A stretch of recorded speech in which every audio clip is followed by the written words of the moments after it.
The United Nations UN General Assembly is holding a rare emergency session to discuss the Russian invasion of Ukraine. I want to bring in Aaron Katersky, who's in Lviv, Ukraine, for us, as well as Elizabeth Schulze, who's in D.C. The UK Defense Ministry says Ukrainian forces have slowed the progress of Russian forces as they march toward Ukraine. And so, Aaron, I'd like to start with you with the latest on the fighting there before, Elizabeth, we get to what's being discussed at the U.S. General Assembly. So, Aaron, what is the latest? Well, it was a bit of a quieter day in Kyiv, but we've, in recent hours, been getting some reports of some fairly serious fighting in Kharkiv, which is the second largest city. It's in the eastern part of the country. Pictures, social media images all coming in to show some fairly significant bombardment and a heavy amount of civilian casualties. The Ukrainians at the start of the day said more than 350 civilians had already been killed, including more than a dozen children. That number has almost certainly increased today, and there was some report of heavy fighting too on the outskirts of Kyiv, where Russian forces are still believed to be 15-20 miles away, but coming. Even as the Ukrainians in recent days have slowed the Russian advance, the thinking is the Russians are taking their time to resupply, to reinforce, and perhaps, as President Zelensky has warned here, some critical hours coming.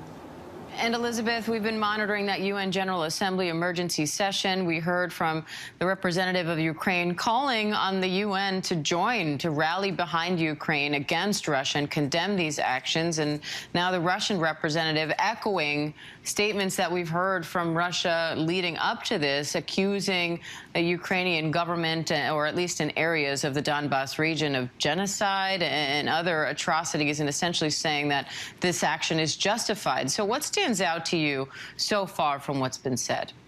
Diana, starkly different messages from these two ambassadors to the UN. We first heard from the Ukrainian ambassador essentially making this plea to the international community to understand what the people of Ukraine are going through, calling on the global community to rally its support in condemning Russia for this invasion, saying innocent people are dying, that really this is a complete breach of international norms going back for decades, and making comparisons to World War II, saying that we cannot just stand by and watch as this happened.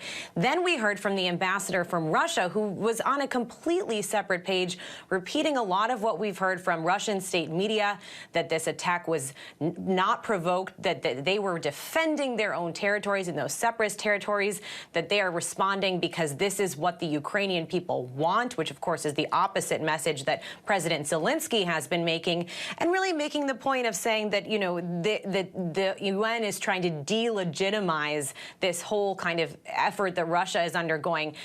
Ultimately here, it's very clear that the UN is trying to make a point that it's the majority of countries are standing by Ukraine, ready to provide additional humanitarian aid, potentially military aid, as they watch this unfold on the ground in Ukraine and also in the neighboring countries with the refugees that are flowing in from Ukraine too.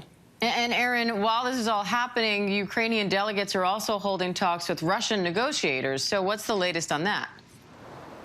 Yeah, these have been going on for several hours now, Diane. It seemed like there was a bit of a pause and maybe another round getting underway. Ukrainian President Zelensky didn't have a lot of hope that these talks would lead to anything, especially with more Russian personnel and artillery pieces coming toward this country. And as Vladimir Putin's talking about putting nuclear assets on tactical alert, doesn't seem like the groundwork for any kind of a ceasefire, but that's what Ukraine has been asking for. And meantime, the Russians want Ukraine to sign a pledge that they'll never join NATO. So we're not sure how far apart the two sides are, or whether anything can be worked out, or whether this is just an effort to simply buy time for Russian resupply. A couple of things have been happening here, though. In Kyiv, the curfew, the nightly curfew, is going to start a little bit earlier. They want people indoors. And the citizen soldiers have continued to mobilize here. They've been stitching together camouflage netting. They've been filling empty beer bottles for Molotov cocktails, conducting neighborhood watch after it gets dark. There's a good deal of fear about Russian saboteurs coming into different parts of the country, and they want to know who's where, any suspicious characters in their own neighborhoods. So ordinary citizens have been taking up this fight, even as many more citizens try to get out. We spent more time today at Lviv Central Railway Station, and already what, 500,000 people from Ukraine have moved to an international border, and there are hundreds of thousands of more on the move trying to flee the fighting. All right, Aaron Katersky in Lviv, Elizabeth Schelsey for us in D.C. Thank you both. And so far, Ukraine has been able to slow Russia's advance toward Kyiv, but we've also seen those satellite images of a massive Russian military convoy heading toward the capital. ABC News contributor and former commander of U.S. forces in Korea, retired General Robert Abrams, joins us now with more on the military developments here. And, General, what is the biggest concern as Russia tries to surround the capital city? Well, Diane, good morning. I think the biggest concern for the Ukrainians is if Russia is able to, as one of their previous correspondents mentioned, to resupply, gather up their forces, recompose themselves, and then conduct a deliberate operation to encircle and then to penetrate into the capital city. That would be my biggest concern. So I think where the Ukrainian defense forces and the local citizens are being so successful is conducting limited attacks against these convoys when they're most vulnerable, which will completely disrupt the Russian momentum and their ability to synchronize their attack. Now, France says that Russian President Vladimir Putin told French President Emmanuel Macron that he'll stop strikes against civilian targets, which is interesting given he denied targeting civilian targets before that. So what do you make of this conversation? As always, we should judge Vladimir Putin by his actions and not his words. His word means nothing. And we knew that long before this latest war in Ukraine.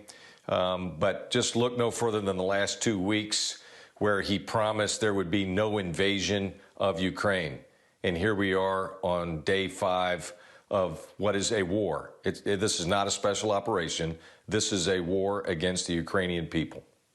Now, so far, it appears that this invasion has not gone as Putin planned. So who holds the leverage in negotiations right now? Well, I think Ukraine has always held the advantage in these negotiations, and they are negotiating from a position of strength. As many people have reported, and I believe it also. I think the Russians underestimated Ukrainian military and the Ukrainian populace resolve and their resilience. And so they're very much at a disadvantage. They are taking losses all over their country. I saw a report today that's it's almost close to 5,000 dead Russian soldiers, countless destroyed equipment. So I think very clearly that Ukraine has the high ground and in these negotiations. I might also add that Ukraine has the advantage of the entire international community, with the exception of just a couple. But almost the entire international community is speaking with one voice for Russia to stop their offensive operations, stop the war. So that's why I think Ukraine has got the high hand. But they still do have to face up against that Russian military, which is making its way toward the capital right now. Now, Russia does continue to shell other targets throughout the country, and the Russian Defense Ministry says they've nearly completed the blockade of Mariupol. So do those hold a long-term strategic value, or is this a distraction tactic to try to spread Ukraine's forces to different parts of the country? No, Mariupol is strategically significant because if you had a map posted right now, you could see that the disputed areas from 2014, Luhansk and Donetsk, and Crimea, the Crimean Peninsula that Russian annexed, that was all Ukrainian territory. And what we're seeing is Russia's military attempting to occupy all of that ground between Crimea and Donetsk so that they've got a land bridge connecting the two. And Mariupol is the centerpiece of that land bridge. So this does have strategic significance, because if they are able to reach a ceasefire, Diane, now it'll be a negotiation as to how far back do the Russian forces need to withdraw. And this will be a point of contention. Russia is not going to want to give up land that they have seized and have occupied. So it has significant strategic impact in my view. All right, General Robert Abrams, great to have your analysis. Thank you. Hi, everyone. George Stephanopoulos here. Thanks for checking out the ABC News YouTube channel. If you'd like to get more videos, show highlights, and watch live event coverage, click on the right over here to subscribe to our channel. And don't forget to download the ABC News app for breaking news alerts. Thanks for watching.